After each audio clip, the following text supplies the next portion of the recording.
Hey guys, welcome back to my channel. Thank you so much for coming back to my channel and watching my videos. If you haven't subscribed to my channel already, go ahead and do that, and also give me a thumbs up to make my day. Right guys, you can see I am full on ready today.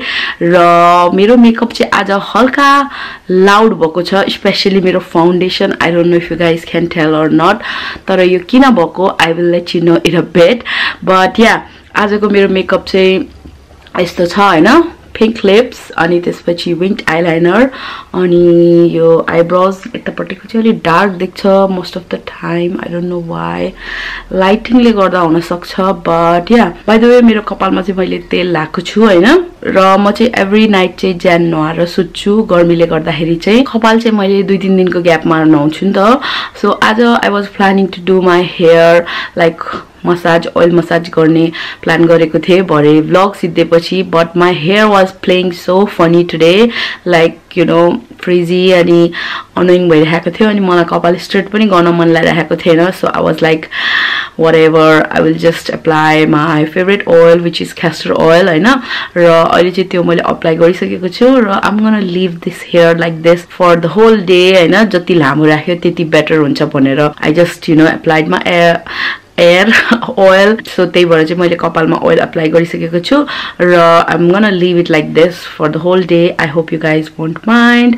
र मेरो foundation को story चाहिँ I will let you know है त. अब के भएको थियो भन्दाखेरि चाहिँ मेरो फाउन्डेसन चाहिँ लाइक मैले लगाइहालेँ नि त है झ्याप्पै, अनि त्यसपछि यसो हेरेको त कति धेरै प्रोडक्ट हैन, फाउन्डेसन को प्रोडक्ट लाइक लागेको रहेछ किनभने this thing was melting like hell. Now also I don't know if you can see, you can't see, I'm so sorry guys, you can't see. एकछिनमा देखाइदिमला. बट एकदमै मेल्टिङ भइरहेको रहेछ र मेल्ट हुनाले चाहिँ एकदमै धेरै प्रोडक्ट आइगएको थियो कि मेरो स्किनमा. And I was like what should I do भने, अनि आई वाज लाइक whatever भनेर चाहिँ मैले चाहिँ मेरो ब्युटी ब्लेन्डरलाई चाहिँ वेट गरेर जस्ट ब्लेन्ड गरेँ के. And it looks all right, तर at first it was looking so cakey. Oh my god, I was looking like a you know cake face भन्छ नि हो त्यस्तो देखिरहेको थिएँ. So I quickly removed some of the makeup हैन, wet वाइप्सले wipe गर्दै लाइक नोजतिर अनि चिनतिर चाहिँ एकदमै केकी भइरहेको थियो. सो त्यो रिमुभ गरेर अनि हल्का यताउता गरेर चाहिँ अहिले चाहिँ प्रेजेन्टेबल देखिरहेको छ हैन, फुल अन ग्ल्याम मेकअप जस्तै भइरहेको छ किनभने my face is so Keki.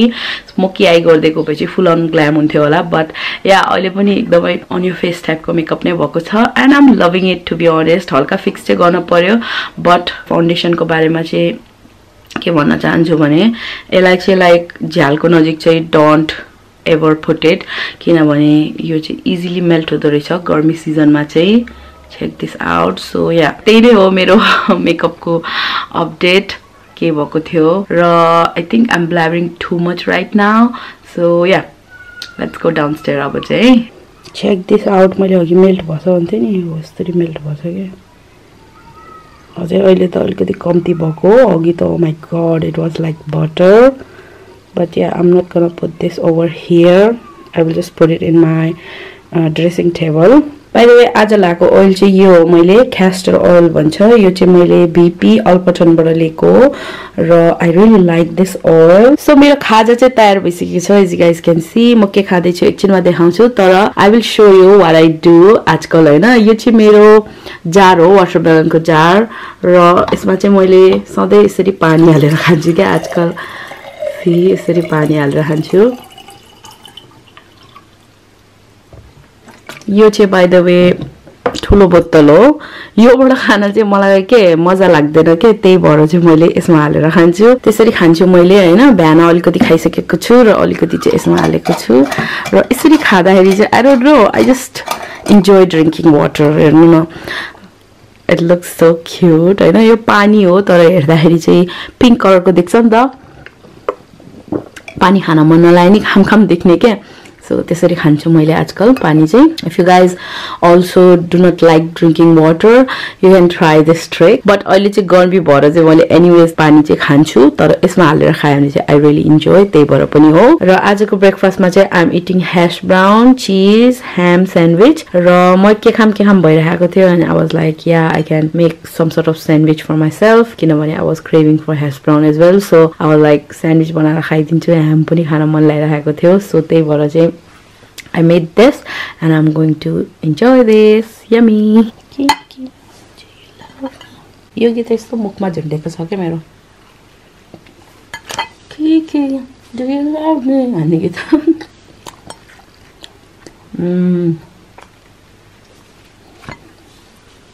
This is so good.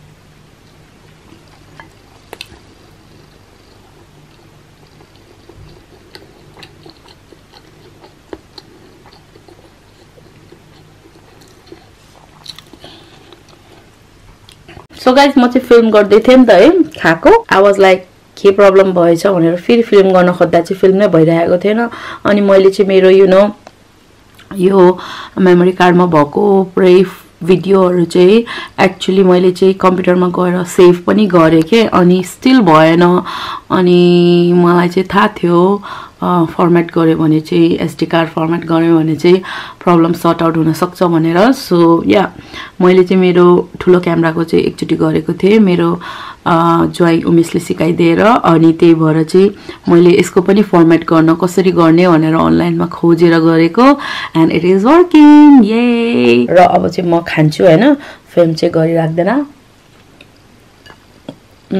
So guys, मैले हल्का भिडियोहरु एडिट गरे and as you guys can see मैले चाहिँ मेकअप लगाएको छु भनेर बिर्सी गरेछ so I was like हातले पुस्दै थिए मेरो मेकअपहरु without knowing that I have makeup on so yeah हल्का बिग्री गएको छ but it looks all right हैन र अहिले चाहिँ हाम्रो खाजा खाने टाइम भइसकेको छ र let me show you what I'm making for खाजा so खाजामा चाहिँ हामी pan fried मोमो खाँदै हो हैन यसमा चाहिँ मैले मोमो राखेको छु अनि तातो पानी भर्खरै हाले एक मोमो आधा ढाकिन्जेल गरी अब चाहिँ यसलाई चाहिँ मजाले पाक्न दिने हो 8-9 मिनेट अनि हाम्रो pan fried मोमो चाहिँ रेडी हुन्छ यहाँ मेरो मोमो पाक्दै छ हैन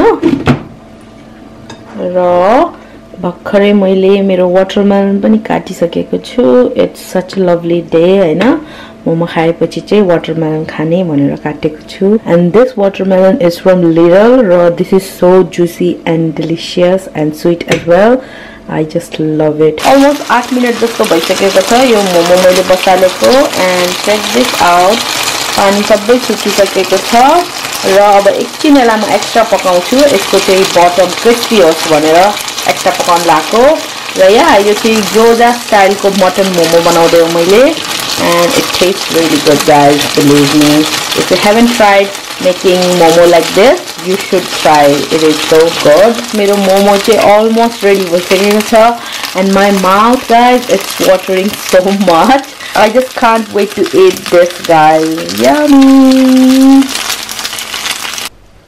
wow check this out it's ready yummy so मैले चाहिँ खाजा खाइभए र अहिले चाहिँ बुगी बुगी पनि हेर्दै हो म र मेरो बुढा एन्ड कति धेरै एपिसोड मैले हेर्न पाएको थिएन र अहिले चाहिँ हेर्दै छु it is really fun to watch boogie boogie हैन हाइली रेकमेन्डेड युट्युबमा चाहिँ टन्नै एपिसोडहरु हालेर राखिरहेको छ so yeah just wanted to let you know what the hell just happened boogie boogie हेर्दै थिए अनि इमोशनल सीनहरु आएको थियो guys and oh my god मेरो बुढाले चाहिँ के भएको थियो मेकअप भन्दाखेरि मात्रै I checked and I look like this के भन्ने अब I have no words so yeah makeup सब मेस्ड अप भइगएको छ oh my god I look like a pope कोले चाहिँ आएर मेरो अनुहार हग्दै जस्तै देख्छ के but yeah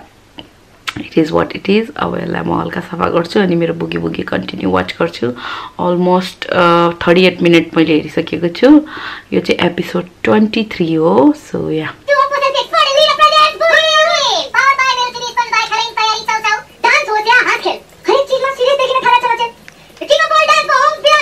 लिटरली बुगी बुगी हेर्दा हेर्दा मेरो मेकअप पनि लाइक डिसअपियर भइसकेको छ I don't know if you guys can notice नेपालको बुगी बुगी चाहिँ मलाई एकदमै राम्रो लाग्यो and I really enjoyed it अहिले चाहिँ यो सुकुटी आलु मैले भुट्दै छु यु गाइज क्यान सी कस्तो यम्मी देखिरहेको छ। अब यसमा चाहिँ टमाटर हालेर पानी हालेर सिटी लाउने हो एकछिनमा। सो गाइज मैले भर्खरै टमाटर हाले अनि पानी पनि हालेको छु। अब यसलाई चाहिँ सिटी लाएर पाक्न दिन्छु अनि हाम्रो करी चाहिँ तयार हुन्छ। र आजको लागि चाहिँ यति नै guys. Thank you so much for watching my videos. Bye. ल हाम्रो डिनर चाहिँ रेडी छ खानको लागि। सुकुटी र आलुको झोल, आँपको अचार अनि गार्लिक, टमाटरको अचार अनि प्याज। यम्मी।